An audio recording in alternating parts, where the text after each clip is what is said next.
Bonjour à vous tous et bienvenue à notre temps ensemble dans la parole de Dieu. Bienvenue à notre analyse des Écritures, à cette exhortation qu'on va voir ce matin qui nous vient de la révélation du Seigneur. J'aimerais vous présenter une question biblique très importante d'après la Bible. Cette question-là, c'est la prière dans les derniers temps.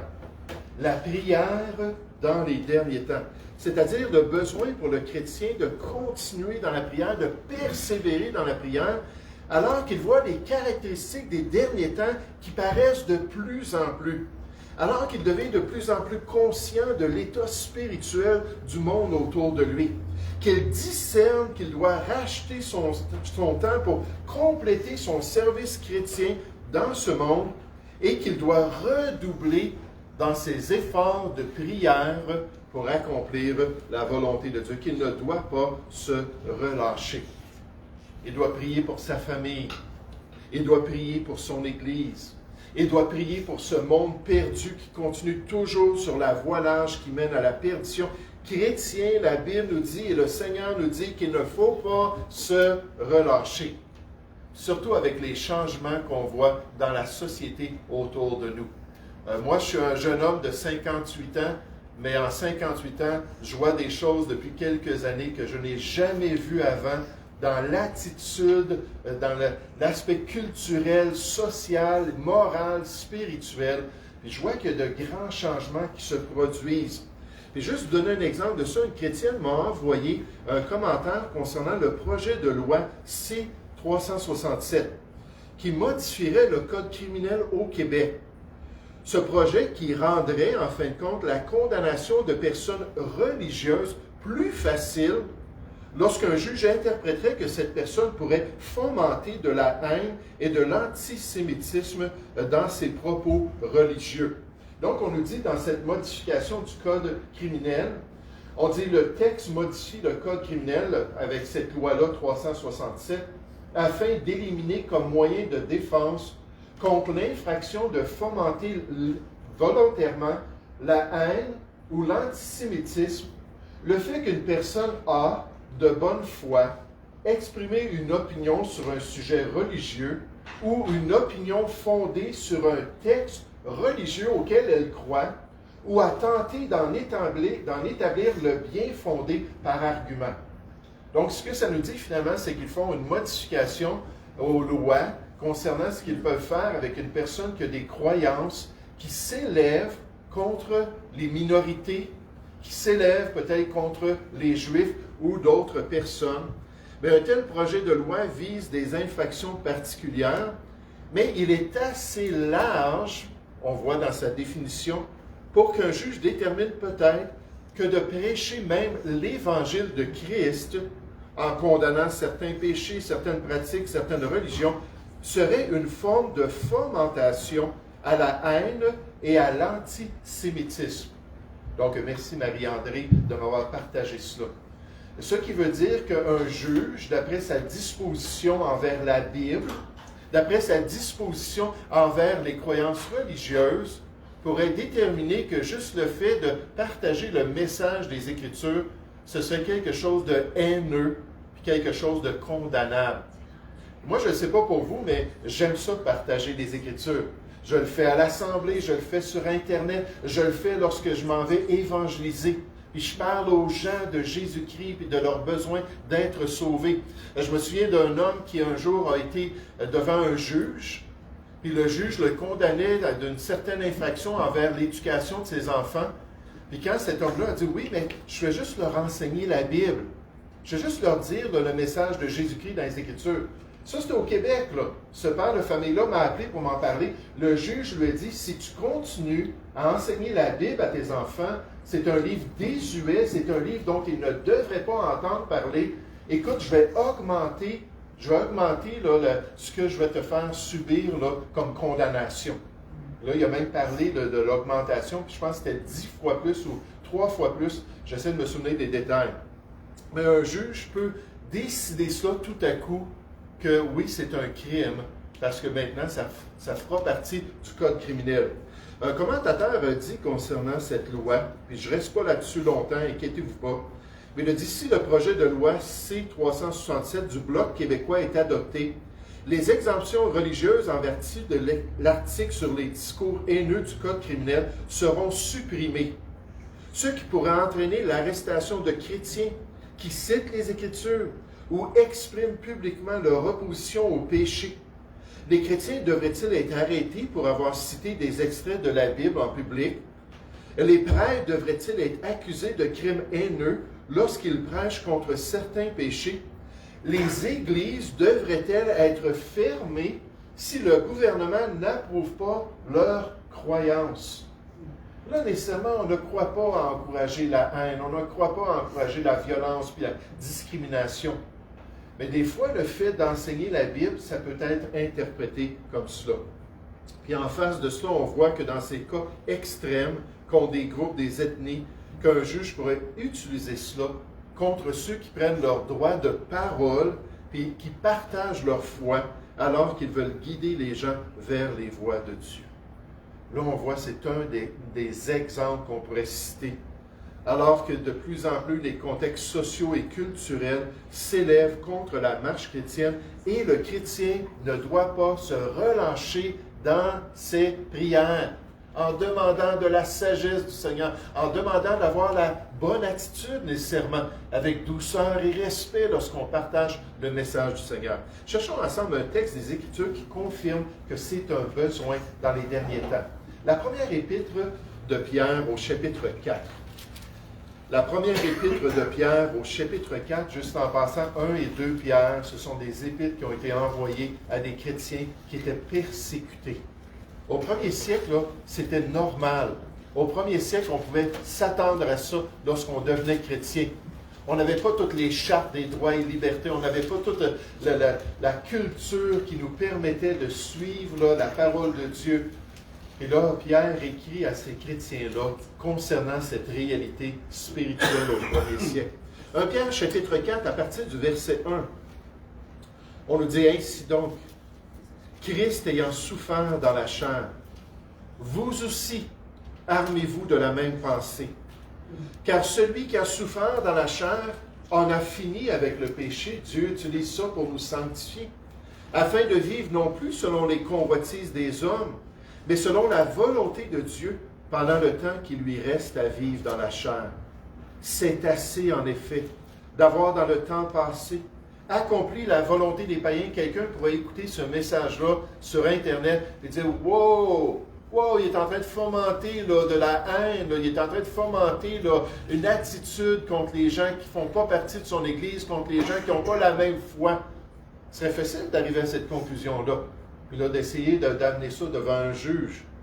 Il dit, mais c'est assez, verset 3, en effet, d'avoir dans le temps passé accompli la volonté des païens, en marchant dans le dérèglement des convoitises, l'ivrognerie, les orgies, les idolâtries criminelles. Aussi trouve-t-il étrange que vous ne vous précipitiez pas avec eux dans le même débordement de débauche, et ils vous calomnient. Ils rendront compte à celui qui est prêt à juger les vivants et les morts.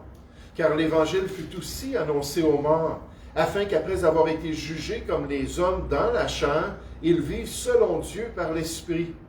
La fin de toute chose est proche, c'était déjà le cas il y a 2000 ans. Soyez donc sages et sobres pour vaquer à la prière. Frères et sœurs, pour vaquer à la prière. J'aimerais faire quelques commentaires sur ce texte inspiré de Dieu et utile pour l'Église aujourd'hui. Quelques commentaires pour nous encourager à la prière. Dans ce passage biblique, les chrétiens, d'après ce passage biblique, doivent être prêts à souffrir pour la foi. Les chrétiens doivent être prêts à souffrir pour la foi. Vous savez, je vous dis ça ce matin, mais je dois être franc avec vous. Des fois, je me réveille la nuit, je pense au potentiel d'être arrêté, d'être séparé de mon épouse, d'être jeté en prison. Je l'ai déjà dit ici dans le passé, si ça prend ça pour être fidèle au Seigneur, je suis prêt à le faire. Là, je me réveille, là, puis j'ai presque une crise d'angoisse. Là, je suis tellement tourmenté. Donc, je ne vous dis pas cela sans sentiment, je ne vous dis pas cela d'une manière détachée, comme si moi je suis arrivé, comme si moi je suis dans l'élite spirituelle, puis j'irai bien en prison pour le Seigneur. Je ne vous dis pas cela du tout comme ça. Mais avec cette réalisation-là que Dieu nous dit dans les Écritures que l'enfant de Dieu doit être déterminé à suivre le Seigneur coûte que coûte. Il doit mettre la volonté de Dieu avant son confort et sa sécurité, tout en dépendant de sa grâce et sa protection. Le réformateur Martin Luther, qui a tellement souffert au 16e siècle pour sa foi, qui a été isolé de sa congrégation, isolé de son peuple, dans le château de Wartberg, dit: ils ont donné à notre maître une couronne d'épines. Pourquoi espère-t-on une couronne de roses? Hein, ils ont fait cela à Jésus. Pourquoi est-ce qu'ils ne le feraient pas à nous aussi? Et regardez comment notre texte associe les souffrances de Jésus avec nos souffrances, afin de nous encourager à le suivre même dans son calvaire, avec ses douleurs, avec sa soumission à la volonté de son Père céleste. 1 Pierre chapitre 4 nous dit au verset 1, « Ainsi donc, Christ ayant souffert dans la chair, » hein, il est notre modèle, il est notre exemple. « Armez-vous, vous aussi, armez-vous de la même pensée. » Rajoutez à votre armure chrétienne d'Éphésiens chapitre 6. Hein, il y avait un détail là, qui n'était pas là dans le bon soldat de Jésus-Christ. Mais non seulement est-ce qu'il doit avoir le casque de l'Évangile, le casque du salut plutôt, et avoir cette conviction qu'il est sauvé, mais en plus de ça, il doit s'armer de la pensée. Il doit s'armer du raisonnement que Jésus, on n'est pas plus grand que lui. S'ils ont fait ça au Maître, ils vont faire ça aussi à ses disciples. S'il a fait ça à notre Seigneur, ils vont faire ça aussi à ses serviteurs. Et de s'armer de cette pensée comme votre Sauveur, comme votre Maître, comme votre modèle. Là, c'est encourageant, on nous dit, car celui qui a souffert dans la chair en a fini avec le péché, afin de vivre non plus selon les convoitises des hommes. Hein, lorsqu'on a une grande détermination chrétienne, lorsqu'on a une conviction profonde, lorsqu'on a un cœur entier pour Dieu, on nous fait souffrir. Et qu'est-ce que ça fait? Ça nous permet d'être encore plus consacrés. Et encore plus prêt à suivre le Seigneur, et encore plus prêt à accomplir son plan. C'est comme le contraire qui se produit en nous, alors que Dieu nous sanctifie et nous transforme dans les voies de Dieu. Puis il dit non plus selon les convoitises des hommes, mais selon la volonté de Dieu, pendant le temps qui lui reste à vivre dans la chair. L'obéissance du chrétien peut engendrer des douleurs dans sa marche avec le Seigneur. Sa soumission à la parole de Dieu et à la volonté du Seigneur peut permettre qu'il vive des souffrances pour garder une bonne conscience devant son Dieu. Alors que Dieu lui affirme qu'il doit supporter la souffrance lorsqu'il fait ce qui est bien.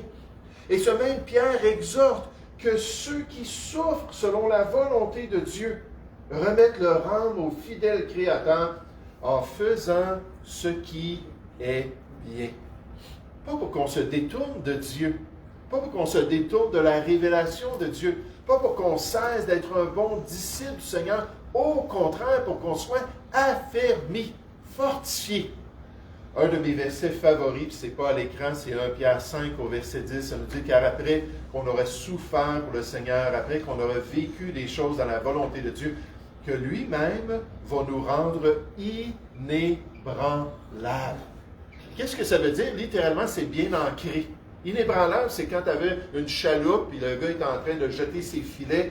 Là, il était ballotté à cause qu'il y avait trop de vagues. Il disait, ben là, ici, c'est bien, on a un masse de poissons. Il envoyait l'ancre, puis là, l'ancre allait s'accrocher. Puis là, il pouvait bouger nécessairement, puis tourner, mais il restait toujours à la même place parce que malgré là, les vents, puis malgré les intempéries, il était inébranlable à cet endroit-là.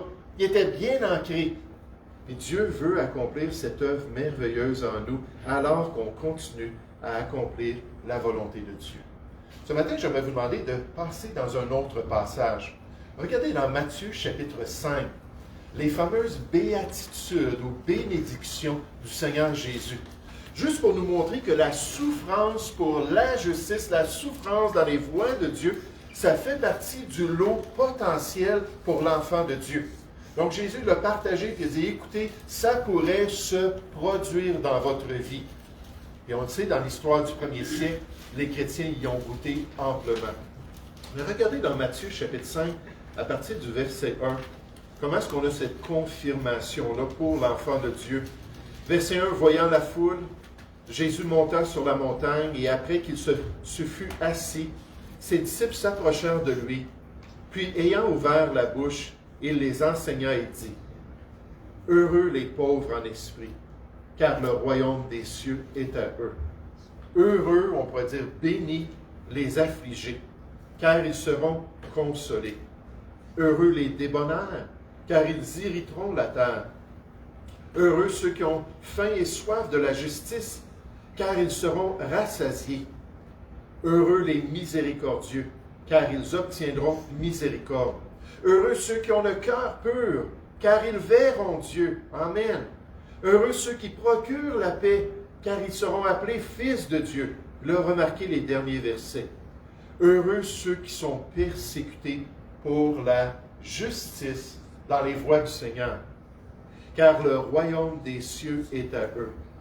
Heureux serez-vous lorsqu'on vous outragera, qu'on vous persécutera, qu'on dira faussement de vous toutes sortes de mal à cause de moi, qu'un juge va te regarder parce que tu auras partagé l'Évangile, la bonne nouvelle du salut à quelqu'un, puis il va dire, tu as fomenté de la haine envers d'autres croyances, envers d'autres personnes, tu as été intolérant.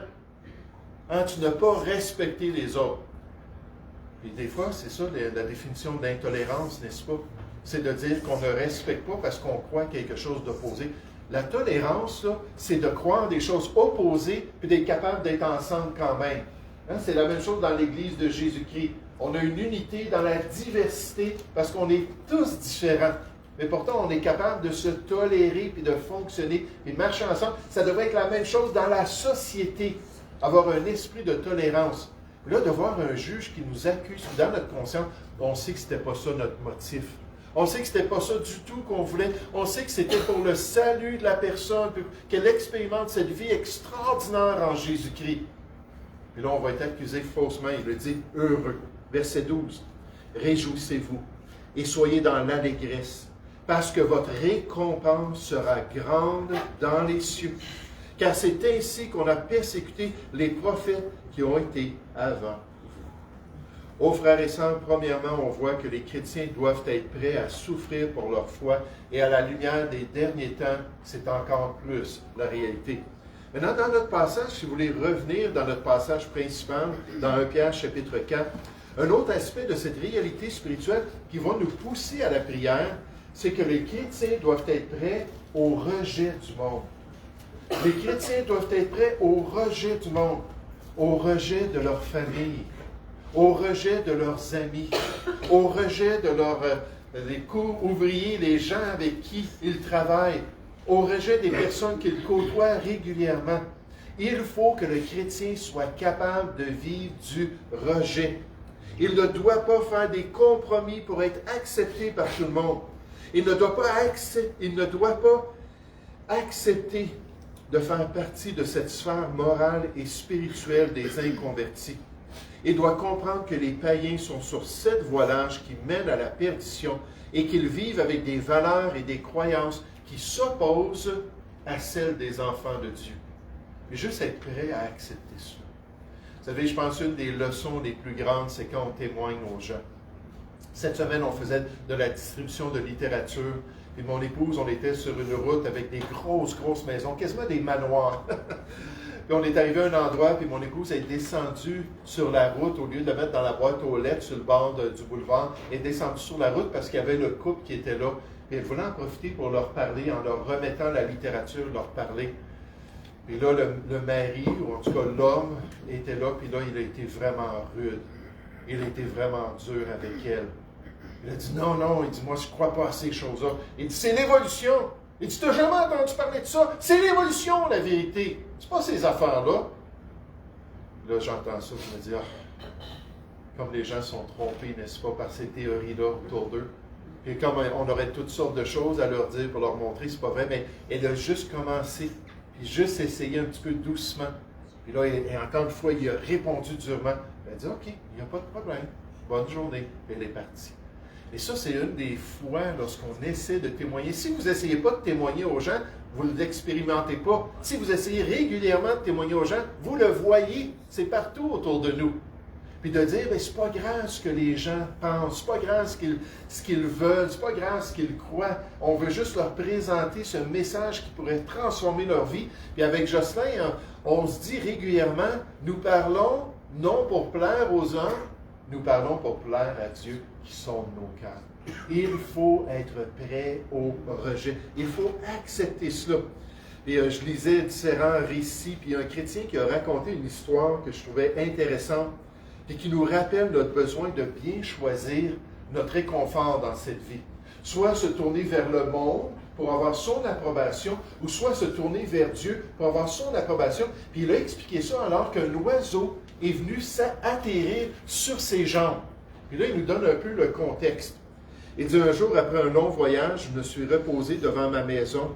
Soudain, un moineau s'est dirigé vers moi, puis il y avait des vents contraires, fait que là, il y avait de la misère à voler. Et j'ai vu dans une autre direction un aigle qui est parti du haut, puis qui a plongé pour venir attraper le moineau paniqué. Menacé de ces différentes directions, le moineau s'est envolé et est venu se placer sur moi. Là, il a pu mettre ses mains autour, puis le moineau, il faisait absolument rien, puis il restait là sur lui.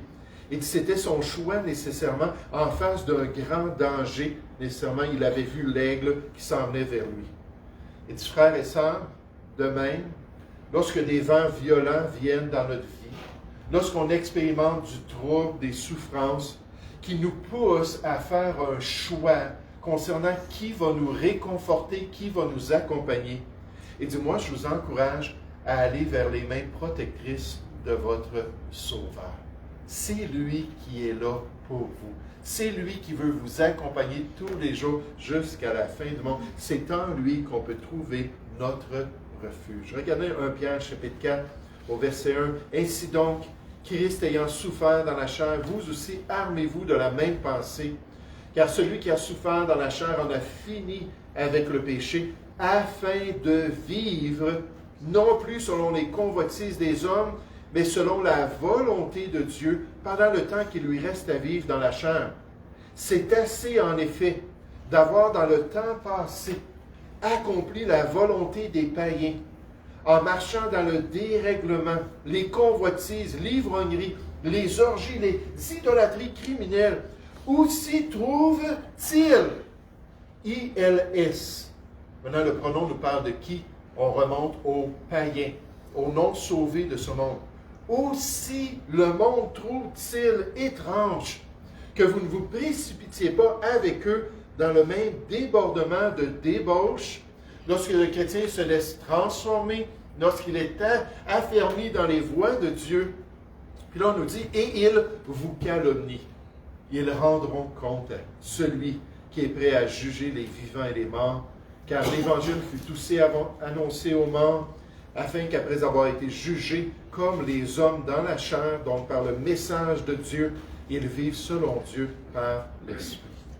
Et là, on voit qu'on nous présente cette réalité. Christ a choisi de le faire, n'est-ce pas? De vivre selon le plan de son Père céleste, d'être rejeté, même d'être crucifié en suivant la volonté de Dieu, de boire cette coupe amère-là du Seigneur. Il dit, vous aussi, ayez cette même pensée, que Dieu est prioritaire, que Dieu et sa volonté, c'est votre perspective de vie. Il dit, alors que vous le faites, vous allez voir des gens réagir autour de vous. Vous allez voir des gens qui ne seront pas contents. À l'âge de 21 ans, lorsque j'ai reçu Christ comme mon sauveur, mon père, qui habitait dans les Caraïbes, a écrit à ma sœur, il dit, ton frère est devenu fou. Ton frère est devenu fou. Là, finalement, il est revenu avec Rosa. Rosa, c'est une jeune dominicaine qu'il a rencontrée en République dominicaine. Il l'avait mariée. Elle avait presque 30 ans, son plus jeune, il avait 30 ans, son aîné. Puis là, ils sont revenus ensemble. Puis quand je le voyais, là, c'était vraiment l'attitude qu'il me donnait. Tu es fou. Tu es fou. Toujours. Toujours.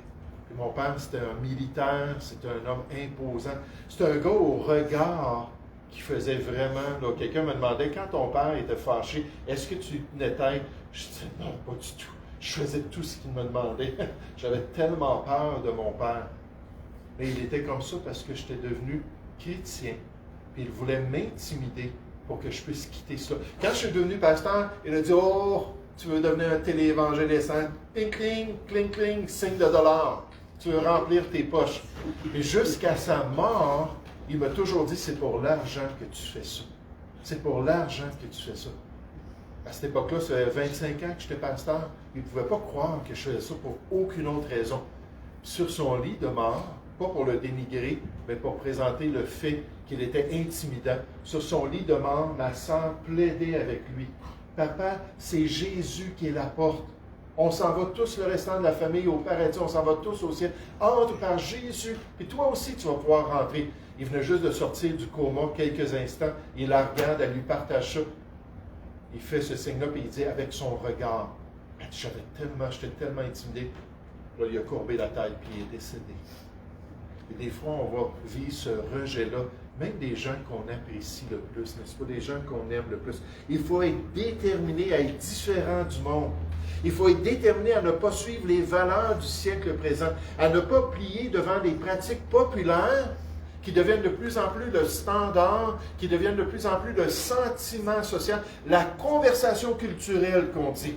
Donc, ça devient l'esprit du siècle présent, la pensée du monde. Il ne faut pas plier genoux à ces croyances-là si elles sont contraires nécessairement à la volonté de Dieu. Il faut obéir à Dieu avant d'obéir aux hommes. Dans Éphésiens 5, au verset 10, c'est tellement clair pour le chrétien. On nous dit « Examinez ce qui est agréable au monde ». Est-ce que c'est ça qu'on nous dit? Ce qui est agréable au siècle présent? Non, ce qui est agréable au Seigneur. Et ne prenez point part aux œuvres infructueuses des ténèbres dans notre monde, mais plutôt condamnez-les. Alors moi, je ne commencerai pas à aller faire des manifestations contre ceux qui ont telle perversion, puis ainsi de suite. Mais si quelqu'un me demande, est-ce que c'est correct cette pratique-là, d'après Dieu? Je ne me gênerai pas de dire non, c'est mal. C'est un péché parmi d'autres péchés que Dieu condamne, et ceux qui pratiquent ces choses, dans 1 Corinthiens 6, 9, les injustes n'hériteront point le royaume des cieux. Ça, je ne me gênerai pas de condamner ce qui est mal aux yeux du Seigneur pour accomplir la volonté de Dieu. Richard Wurmbrand est un pasteur roumain qui a vécu à l'époque du régime communiste. Il prêchait ouvertement l'Évangile et plaidait pour la liberté religieuse, mais il était considéré comme une menace par le régime communiste. En conséquence, il fut arrêté et emprisonné et torturé pendant 14 ans. 14 ans. Durant son séjour en prison, Wurmbrand a connu des souffrances physiques et psychologiques inimaginables. Cependant, sa foi n'a jamais faibli et il a continué à partager l'amour de Christ à ses co-détenus et même à ses ravisseurs. Malgré l'intense persécution, il est resté ferme à travers toutes ces années dans son engagement de présenter le salut aux gens qu'il côtoyait. Un moment particulièrement marquant dans l'histoire de Wurmbrand a été lorsqu'il a été placé dans une cellule d'isolement. Donc une cellule fermée, pas de lumière. Il a passé des mois et des mois dans cette cellule. Puis alors qu'il était là, puis qu'il était en train de gratter la terre, puis essayer de s'occuper à faire de quoi, il a trouvé un clou tout rouillé. Puis là, il voyait juste un petit peu de lumière à travers la fenêtre qui était toute fermée.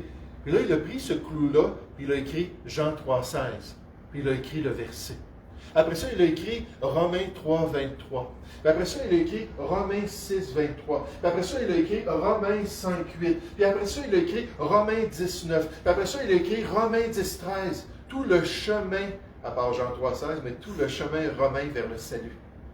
Et finalement, après ces mois-là, les murs étaient remplis de versets bibliques.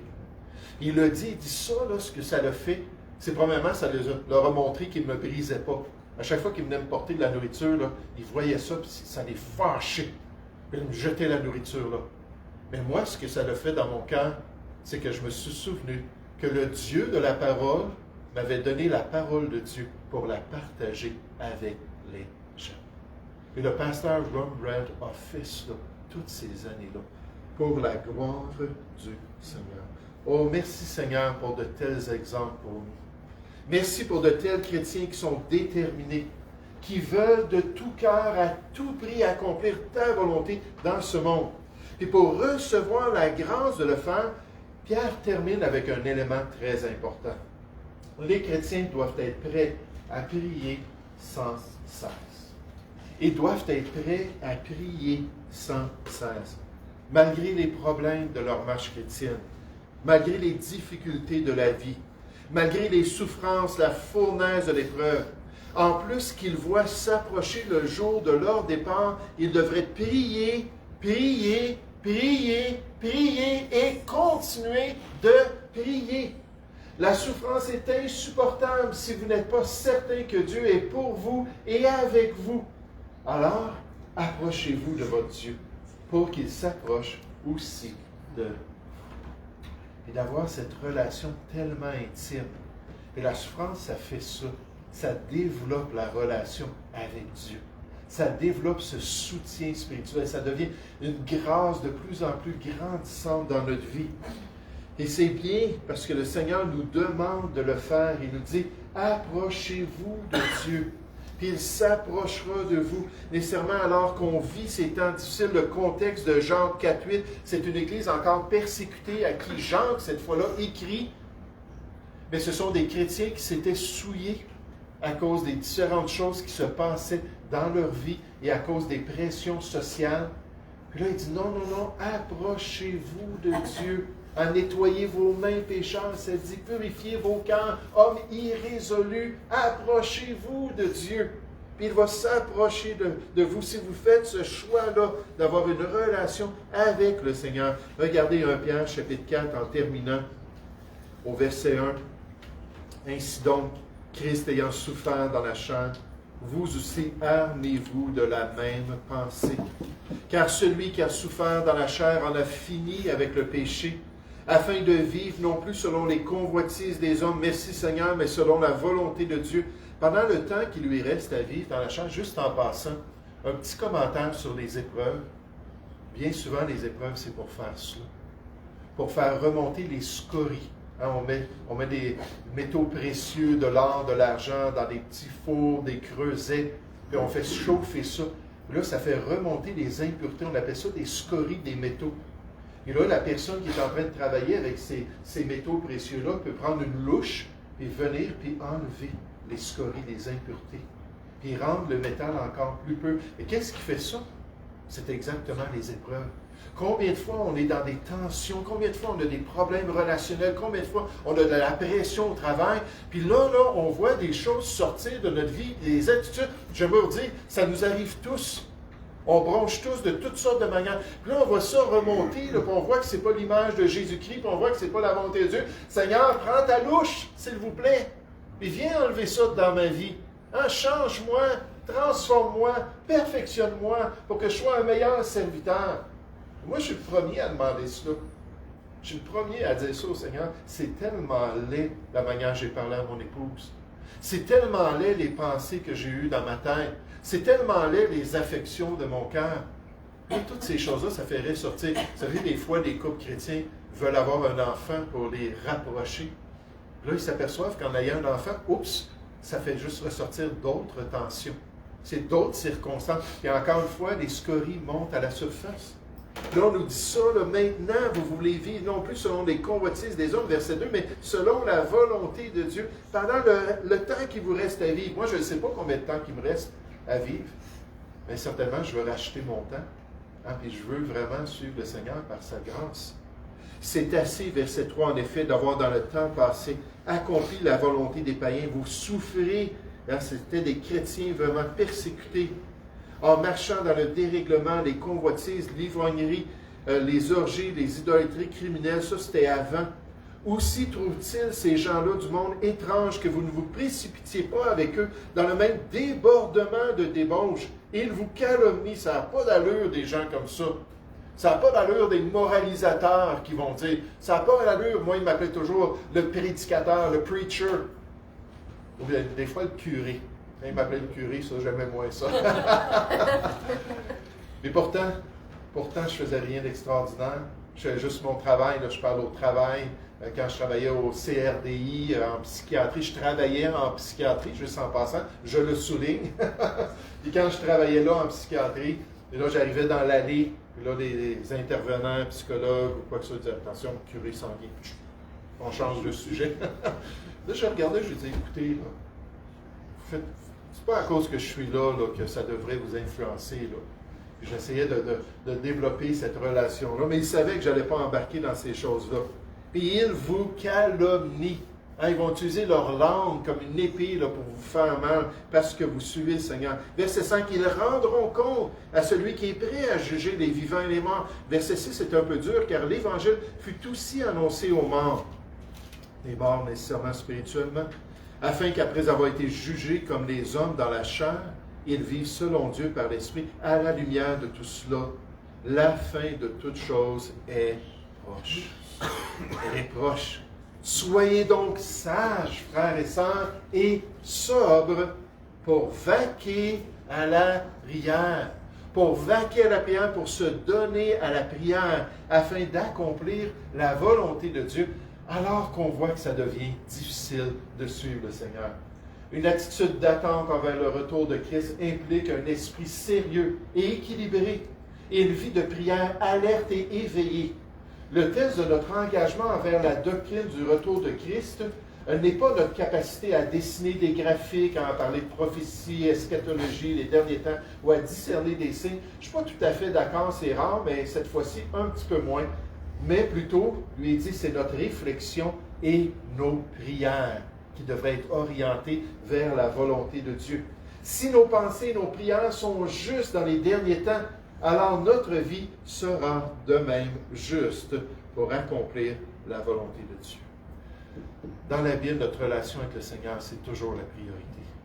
Dans les Écritures, on nous remet toujours ça à la première place de nos passions, à la première place de notre cœur, même de notre horaire. À prendre ce temps dans la prière, à le conserver précieusement dans notre marche de tous les jours. Que le Seigneur revienne aujourd'hui, qu'il revienne demain, qu'il revienne dans 20 ans, qu'il puisse nous trouver comme des gens fidèles dans nos prières. La question en terminant, c'est est-ce qu'on prie toujours? Est-ce qu'on a toujours cette discipline spirituelle? Est-ce qu'on est toujours prêt à passer ce temps-là avec Dieu? Alors qu'on voit que les choses changent dans notre société, alors qu'on voit le potentiel de problèmes à l'avenir, est-ce qu'on s'en va à la source et qu'on trouve en lui le réconfort? Oh, Dieu nous dit en tant que chrétiens qu'on doit prier sans cesse. On ne doit pas cesser de prier. La Bible nous dit qu'il faut toujours prier et ne point se relâcher. Ce matin, c'est un encouragement pour chacun de nous. Je termine avec une dernière illustration. Un chrétien du nom de Jean était bien connu comme un homme de prière. Dans sa petite communauté, il savait que c'était un chrétien fidèle à la prière. Il était tellement attaché à sa discipline que rien ne l'empêchait de se tourner vers son Dieu et de se confier en lui. Un jour, alors qu'une grave sécheresse s'est manifestée dans la région, une sécheresse qui a provoqué d'immenses souffrances et du désespoir parmi les habitants, Jean ressortait par sa belle humeur et aussi par sa confiance en Dieu.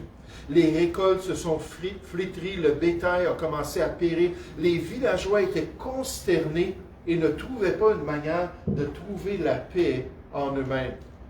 Mais malgré cette situation désastreuse, Jean continuait toujours à faire confiance à Dieu. Il savait que le Seigneur écoutait ses prières. Il savait qu'il allait répondre au temps opportun et qu'il allait se manifester. Chaque jour, Jean se réveillait dès l'aube et trouvait ce réconfort dans sa chambre de prière. Il ouvrait son cœur à Dieu malgré que ses récoltes étaient toutes perdues. Il priait que la pluie puisse venir enfin étancher la terre assoiffée et apporter du soulagement à ses concitoyens alors qu'il partait pour partager avec les gens la foi qu'il mettait en son Dieu. Après toutes ces semaines et même ces mois, les villageois étaient toujours dans le désespoir, mais au milieu de ce désespoir, il y avait une petite lumière qui cherchait à les guider vers une relation avec Dieu. Et cette lumière-là s'appelait Jean. Et Jean était fidèle. Mais gloire à Dieu, les nuages ont commencé à s'accumuler. La pluie, enfin, est tombée doucement sur la terre desséchée. Puis cette sécheresse qui sévissait depuis tellement longtemps dans ce village a été arrêtée par la grâce de Dieu. La nouvelle de ce redressement du village s'est répandue alors que les gens sont venus dans la communauté pour encourager ces gens qui avaient été tellement éprouvés. Et alors qu'ils parlaient avec les citoyens, puis alors qu'ils parlaient avec ceux qui avaient vécu cette épreuve énorme, les gens disaient toujours le même mot. Jean. Jean. Jean. Jean avait été là pour nous. Jean avait été là pour pointer la réalité. Jean avait été là pour dire non, Dieu est au contrôle, puis on va surmonter cette épreuve-là. Les personnes curieuses de voir ce fameux Jean le trouvèrent à sa ferme et commencèrent à lui parler. Puis il a partagé humblement son histoire et son épreuve, puis il a attribué la délivrance à la fidélité de Dieu et à la puissance de la prière. Puis il a souligné que même en face de grandes souffrances, comme c'était crucial d'avoir une relation personnelle avec Dieu pour apprendre à se confier en lui dans ses pires moments de la vie. Puis Jean profita pour guider ces gens vers une relation personnelle à travers Jésus-Christ. Le dévouement inébranlable de Jean à la prière, puis là ça pourrait être dans toutes sortes de circonstances, a non seulement eu un impact sur son esprit ou un impact sur sa bonne humeur, mais aussi ça l'a permis à plein de gens de voir le travail que Dieu faisait à travers lui pour les guider vers l'Évangile de Jésus-Christ. D'une sécheresse à cette source de vie intarissable qui allait couler dans le cœur de certains de ces citoyens-là pour l'éternité, pour la vie éternelle. Pourquoi? Parce que quelqu'un a dit, non, moi je ne me relâcherai pas dans ma confiance dans le Seigneur. Que ce soit dans une prison, que ce soit dans un champ qui est tout détruit par une sécheresse, que ce soit à la maison avec les problèmes avec mes enfants, peu importe les circonstances, je vais m'attacher à mon Dieu et je vais m'approcher de lui quotidiennement pour pouvoir avoir le secours. La force, c'est notre thème cette année, la force qui se trouve en lui et pour pouvoir expérimenter sa grâce. Ou est-ce que nous sommes prêts à souffrir par la foi? Puis quand ça se produira, nécessairement, si c'est à l'avenir, la grâce de Dieu sera bien là, n'est-ce pas? Est-ce qu'on est prêt au rejet des gens autour de nous? Il y a des chrétiens qui sont hyper sensibles, qui ne veulent jamais prendre position, qui ne veulent jamais mentionner Jésus-Christ, parce qu'ils n'aiment pas ça que les gens les regardent avec un gros regard, puis que les gens là, les maltraitent. Je me dis, Seigneur Jésus l'a vécu tout à travers son ministère, n'est-ce pas? Et est-ce qu'on est prêt à rester fidèle dans nos prières? À aller saisir cette grâce-là auprès de Dieu qui nous permet d'être un bon disciple du Seigneur ici-bas. Si on le fait, si on est assez sobre et sage pour vaquer à la prière, mais j'aimerais dire, on va passer à travers tout ce qu'on doit passer. Puis un jour, comme ça a été dit dans les Béatitudes, oh, que la récompense soit extraordinaire dans le royaume de notre Père Céleste. Nous allons prier ensemble. Père Céleste, on veut te remercier, Seigneur, on veut te louer pour ce privilège ce matin d'avoir pu considérer ta volonté, d'avoir pu regarder ce beau texte des Écritures. Et Seigneur, ta parole, elle est vivante et efficace. Et Père, on te prie que tu puisses vraiment permettre à ces vérités de nous aider à bien être équilibrés, oui, c'est ce qui a été mentionné, mais être équilibrés, puis à vraiment savoir ce qu'on doit faire, avoir ton discernement. Et surtout, Père, lorsqu'on est rejeté par les gens autour de nous, Père, qu'on puisse garder notre sang-froid, qu'on puisse garder une bonne attitude et qu'on puisse continuer à prier pour leur salut. Ô Père, comme c'est puissant, un témoin de Jésus-Christ, qui est capable d'avoir une maîtrise de soi et qui est capable de surmonter la moquerie, Seigneur, la honte que les gens veulent qu'on expérimente, la honte de Christ qu'on est prêt à porter pour sa gloire. Guide-nous dans tes voies, Seigneur, dans les prochaines années. Et Seigneur, surtout, permets-nous d'accomplir toute ta volonté. Nous te prions au nom du Seigneur Jésus. Amen. Je vais vous demander de vous lever, s'il vous plaît. Nous allons terminer.